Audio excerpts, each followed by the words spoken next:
Hey guys, welcome back or welcome to Wanderlusting Lawyer for the first time. This is a YouTube channel where I talk mostly about my experiences on the Camino de Santiago. I've walked to the Camino de Santiago 2 times, once in 2018 in the summer. I did the whole Camino Francés route from Saint-Jean-Pied-de-Port in France to Santiago de Compostela in Spain. And just this past summer, I spent 9 days on the very end of the Chemin d'Arles in the south of France and connected with the Camino Aragonés in Spain, which then runs into the Camino Francés at Puente la Reina. So today I want to talk to you guys about transitioning to a lesser traveled Camino. I know there are still a lot of people out there kind of starting their Caminos, even though it's November. There are still some travelers, but now is really the time, at least in my experience, that people who have maybe just finished their first Camino, perhaps on the Camino Francés or the Camino Portugués, one of the more traveled routes, starts to think about doing another Camino. It's kind of like Camino Stoke, as I call it, where it never leaves your brain and you're just always trying to figure out how you can make it back. But maybe, if you took 5-6 weeks to complete a Camino this summer, you have less time. And so you're considering doing one of the shorter, lesser traveled Camino routes. That's what I did this past summer on the Camino Aragonés. It was 9 days of walking as opposed to the 34 I did on the Francés, which included 3 rest days. And it was a wildly different experience. I mean, the Camino core, of course, is there, but I just realized how, I guess I wasn't prepared for all the ways in which this Camino was going to be different. So for those of you who are thinking about exploring one of the other routes, hopefully this helps. And just a quick word on what routes I'm talking about. So the main route, the Camino Francés, that's really what I, at least prior to this summer, would talk about when I was talking about the Camino, because that's the only route I had done. And that's the one the vast majority of pilgrims do. There are also a few routes through Portugal, which, depending on when you're traveling, can be very highly trafficked or not, from what I understand. There's the Norte, which goes through the very north of Spain, and then the Primitivo, which goes through the region of Asturias. Those are the top 4 most traveled Caminos. Some of what I say may be applicable to those. I can't speak to that as I haven't traveled them, but please, if you have, and if some of what I'm saying resonates with you for those routes, please feel free to leave a comment below to help myself and everybody else who's watching. But this will be more about some of the shorter routes or longer routes. So, for example, the Via de la Plata, which starts in the south in Sevilla, or there's a Camino from Madrid, there's a Camino from Valencia, I don't remember the name right now. There's Camino that starts in Barcelona. So there are a lot of different options. So hopefully this advice is generally applicable, but obviously your mileage may vary, as they say, and take it with a grain of salt. And I think it's always nice to have a little bit of the unexpected when you're going on a journey like this. But these are my reflections that hopefully help you think about some things and not go into it as, I suppose, unprepared as I did. But I still survived, so. I guess it goes without saying, maybe it's so obvious, but prepare for this to be different and to feel different. This is not the Camino Francés, where, there are people all the time. I'm sure you can find moments alone, but where there are pilgrims everywhere, where you're maybe meeting up with new people regularly, because sometimes people take rest days or start in different places. And you don't necessarily have the comfort of always knowing other people are around. So just know that going in, that this is going to be a different Camino experience. Maybe better some days, maybe worse some days, but it's certainly going to be its own memory, that'll add value in your Camino bank. But if you go in knowing it's, you don't want to go in expecting it to be the same, because it almost certainly is not going to be. So you want to be prepared to walk long days, multiple days in a row potentially, and maybe have difficulty taking rest days. So the amount of time you have and how flexible you can be is important here. And I can say that because I was almost entirely inflexible. I did extend my trip by my Camino by one extra walking day because I absolutely needed it. I was extremely unrealistic in how far I was going to get the day. I walked both up and down the Pyrenees. And where I was in the Camino Aragonés, it was a lot harder than the journey up to Roncesvalles. So I thought I was going to get like 10 kilometers further than I did, which was totally unrealistic. My legs were absolutely dead. But I walked 9 days in a row, averaging, I'm not sure, maybe like 24 kilometers. And that was tough. I mean, usually it took me on the Frances maybe 2.5, 3 weeks to really hit my groove when it came to walking. And then by the end, I could walk multiple 30-kilometer days in a row. But I would just be prepared for longer days, and I'll talk about this, a little bit more, right now, actually, I'll talk about it. So there are fewer options of where to stay in general. So on the Frances, you have a town with somewhere to sleep in general every couple of kilometers or miles, right? So if, barring when all the beds are full, if you don't want to stop one place, you can walk maybe another maximum hour and there will be another place to stay. That was not my experience on the Aragonés. And even where, the app said, one of the Camino apps, I can't remember which one I was using, even when it said that the following town or 2 towns or 3 towns had casa rurales, which are like little hotels in Spain, don't expect them to be available.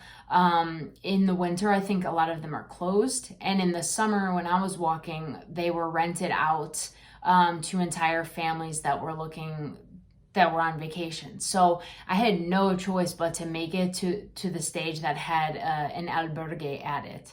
And relatedly, albergues might be your only option. So if you're somebody that exclusively wants to stay in private accommodations, in hotels, or at least in private rooms at hostels, that may not be possible on these routes unless you're willing to take other forms of transportation or you book months in advance. But even so, I think it's going to be difficult. I mean, there were definitely stages on the Aragonés where the only option for a place to sleep was in an albergue.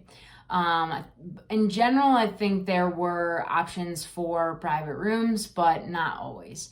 So just be prepared for that. And like I said, know that, you may be walking longer days, and to try to budget actually more rest days in if you can, even if your Camino in general is going to be shorter. Because that's a mistake I made, thinking, I'm walking, almost a fourth of what I walked the last time. I'll be able to churn through. And I did, but it was with the cost. I mean, my feet were swollen, 3 times their size when I finished my 9-day Camino Aragonés. Prepare to feel things more deeply. Like, for example, in my experience, I felt fear more deeply. I think in particular because I was walking alone. And I just had, I didn't have a friend to, when something was scary to me, to kind of talk through that with and work through the moment with. The fear kind of was able to build on itself. So, if you've watched my other videos, I had a really, really traumatic dog encounter in the very south of France. I think he was just protecting his territory, but I was on the public path, and the dog was definitely lunging to bite, and I was only able to protect myself from my hiking poles, thankfully.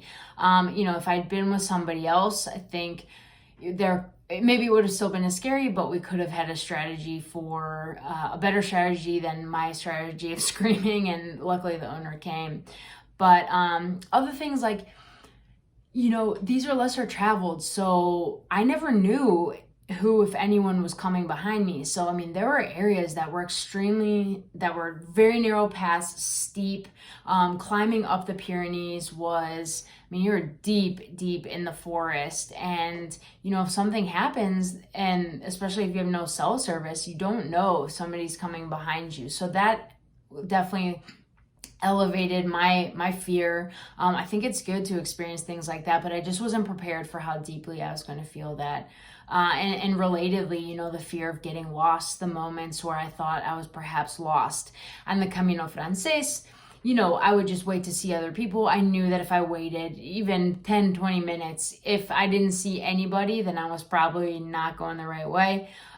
So the fear of getting lost was definitely heightened on this Camino. And relatedly, prepare for the signs, the markers to be less, just to not be as abundant and perhaps not have been redone in a while. I've got pictures where that I took, the yellow arrows were like extremely faded. They hadn't been repainted in a while. And you know, there were multiple times too. I feel like in France, they're much better when you're going the wrong way to have an X up instead of the red and white lines. They have a red and white X like on a tree when it looks like you could go one of two ways. I found that to be a lot less frequent in Spain. And so luckily, I mean, I was always able to find a yellow sign, or in general, there was one time I wasn't, but I still figured it out. But just be prepared for, you know, the signage to be less. There was a couple examples. I mean, there was walking into Ruesta on the Camino Aragonés. You go through a forest for the last, I don't know, 3 miles or so. And there were just like yellow kind of lines on some of the trees. But the problem was that like moss grows on the trees that has the same color. And so there was times I didn't know if I was seeing a sign or a moss. So luckily I had my phone and it looked like I was going the right way, and I was in the end. But or like leaving Sangüesa was another time where there was they had created like a new hiking route for the locals that was also used the same yellow color, but it was a different sign. But you know, as a pilgrim, sometimes if you see that bright yellow, you think that's the Camino. And it was only because I talked to a few locals that they were like, no, you don't go this way, you have to go that way. But you're kind of walking on the highway, and just be prepared to have less certainty about where you're going. Be prepared to transport more weight potentially, and also for there to be no option for your pack to be transported. I remember there were 2 younger Spanish girls that wanted their packs transported, and the albergue owner said it was something like 75 euros because they were just going to have to use a taxi. It wasn't an actual established company. So be prepared for that option not to exist, and also to need to carry more weight because the water sources, like the sources to refill your water bottles along the way, or to buy, you know, new water, little stores, or to get food, are, at least in my case on the Aragonés, were a lot fewer and further between. There were, I think most days I actually didn't even have lunch. I thankfully had brought a bunch of granola bars, like the RX bars, with me, and would try to pick up extra like a little sandwich of tortilla de patatas in the morning if I could. But there were definitely days where I didn't find anything for lunch. So, you know, you really want to be prepared with snacks. You want to bring, I had 2 full water bottles, and there were days that I was down to, you know, this much water before I found a new water source. So you need to be prepared to have more of those essentials with you than you may need to be like on the Frances or on the Portuguese.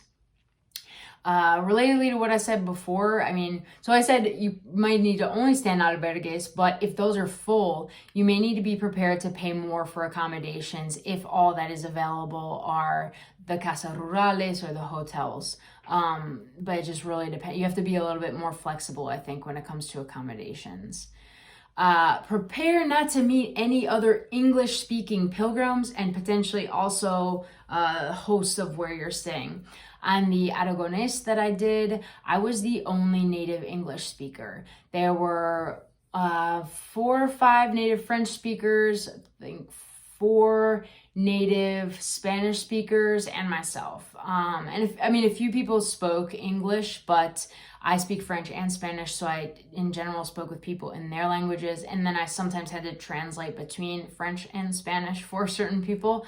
So that was fun for me, but I think it would have been really, really tough if I didn't speak either of those languages, because I wouldn't, assuming if people didn't speak English or didn't want to speak English with me, I wouldn't have had anyone to talk to, and I may have had a really, really tough time engaging with anyone locally on the journey or when I needed things, just because I think these routes tend to see a lot fewer English speaker pilgrims.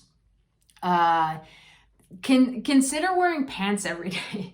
The reason I say this is because the paths are lesser traveled, and maybe this was COVID related this past summer, but the paths were really overgrown, especially through the foresty areas. And so I ended up with a lot of like just small scratches and cuts on my legs and arms. So I broke down and bought zip off pants. So, if you can start every day with the zip offs and if it gets warm, turn them into shorts, but keep the leg parts handy.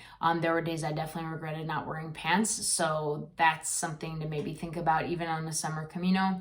That may be something that you consider. Prepare to have more alone time, both on the trail and at night. There was the majority of my time, the large majority of my time, I was walking alone. Even after I kind of, met up with the group that was on the same trajectory, I was mostly walking alone. And at night, sometimes, there just weren't as many people to do things with. So, whereas on the Frances, I would say you don't need to bring any reading materials. You can plan on, if you like talking to people, there'll always be people to talk to. On these lesser traveled caminos, there may be more alone time, which has its good and its bad. And sort of relatedly, be prepared to not necessarily meet a lot of new people as the days go on. I think because the stages are pretty well set and there are fewer places to stop and potentially, people don't take as many rest days, you will likely see the same people every night. So it's kind of nice, I think, at the end of the day. I mean, especially if you get along, to see the same people and to be able to develop a bond with them. So, I mean, I hope it doesn't, I feel like a lot of this comes from like a negative perspective, and I don't mean it to, but I think people have such wonderful experiences with the Frances, and when you dream of going back to the Camino, you dream of replicating that experience. So these are just some things to think about, to get you prepared for it being different. But I mean, you're gonna, at the same, the other side of the coin is that you're gonna test yourself in different ways. You're gonna feel amazing at what you accomplish. You're gonna probably develop an extremely close bond with people on your route, especially if you decide to walk together.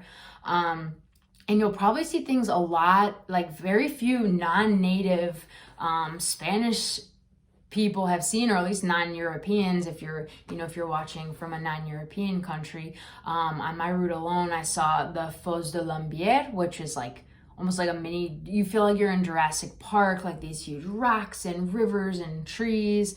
I saw the Canfranc train station, which is a gorgeous like 1920s architecture and a cool mountain town almost up near right near the French border. I saw the San Juan de la Peña 11th century monastery, which is really like built into a cliff face.